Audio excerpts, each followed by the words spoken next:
बिस्मिल्लाहिर्रहमानिर्रहीम।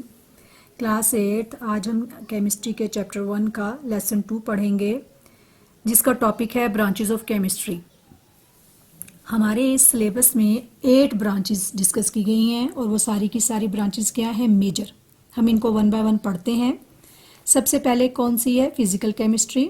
Physical chemistry में हमने बेटे लॉज और थ्योरीज को पढ़ना है, जो हमें हेल्प करेंगी स्ट्रक्चर ऑफ मैटर को जानने के लिए और चेंजेस ऑफ मैटर को जानने के लिए।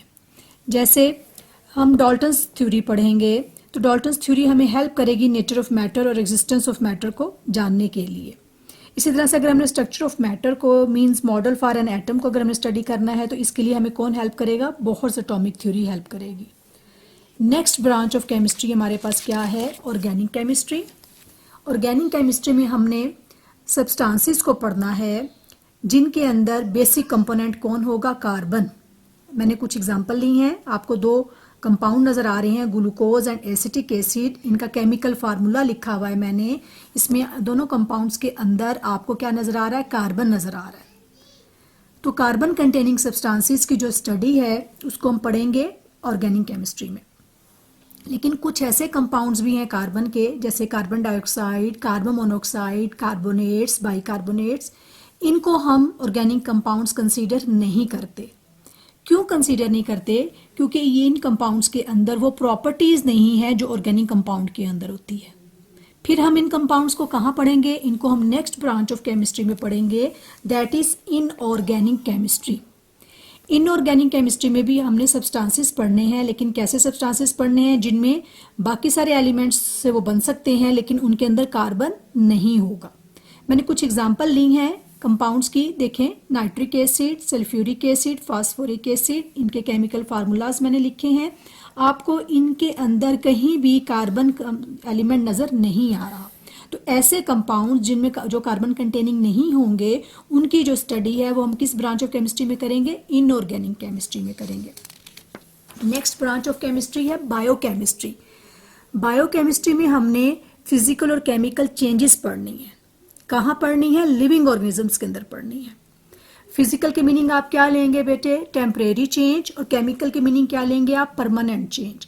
अगर हम इस ब्रांच ऑफ केमिस्ट्री को सिंपली समझना चाहें तो हम कैसे समझेंगे कि हमने स्टडी करना है किनको, एटम्स को और मालिक्यूल्स को लिविंग ऑर्गेनिज्म के अंदर।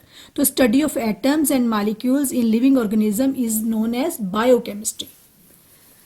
नेक्स्ट ब्रांच ऑफ केमिस्ट्री है इंडस्ट्रियल केमिस्ट्री। इंडस्ट्रियल केमिस्ट्री में हमने मेथड्स एंड यूज़ को डील करना है, किसके, टेक्नोलॉजी के। अब हमने टेक्नोलॉजी इस्तेमाल करनी है, किस पर्पस के लिए इस्तेमाल करनी है, प्रोडक्शन करनी है हमने किनकी, यूजफुल सब्सटेंसेस की। और ये यूजफुल सब्सटेंसेस हम कितनी अमाउंट में बनाएंगे, बहुत ज़्यादा अमाउंट में। तो उसके लिए हम वर्ड क्या यूज़ करेंगे, ऑन लार्ज स्केल। वो बहुत ज़्यादा अमाउंट क्या होगी, टन्स में। जैसे एग्जाम्पल देखें आप, फर्टिलाइजर्स, सीमेंट, पेपर। हम फर्टिलाइजर और सीमेंट का एक एक बैग तैयार नहीं करेंगे, हम बहुत ज़्यादा लॉट ऑफ अमाउंट इनकी प्रिपेयर करेंगे। इसी तरह से हम पेपर का एक रिम नहीं तैयार करेंगे, बहुत ज़्यादा बल्क में हम इसको तैयार करेंगे। तो ये जो हम इनको तैयार करने के लिए जो मेथड्स और हम यूज़ करेंगे या जो टेक्नोलॉजी यूज़ करेंगे, तो उस टेक्नोलॉजी की स्टडी हमें कहाँ मिलेगी, इस ब्रांच ऑफ केमिस्ट्री में मिलेगी, that is known as industrial chemistry.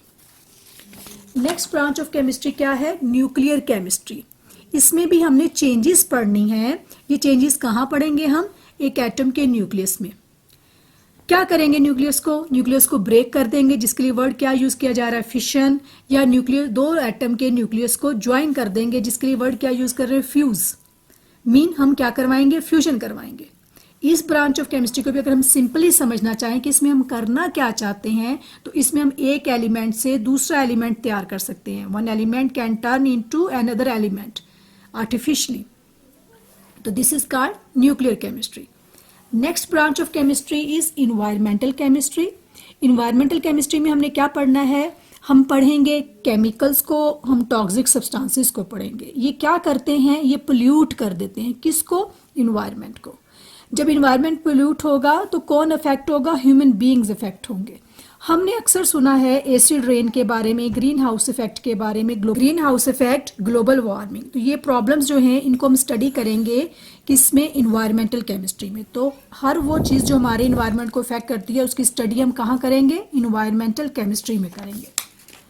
Next branch of chemistry, that is last one in your syllabus, that is analytical chemistry.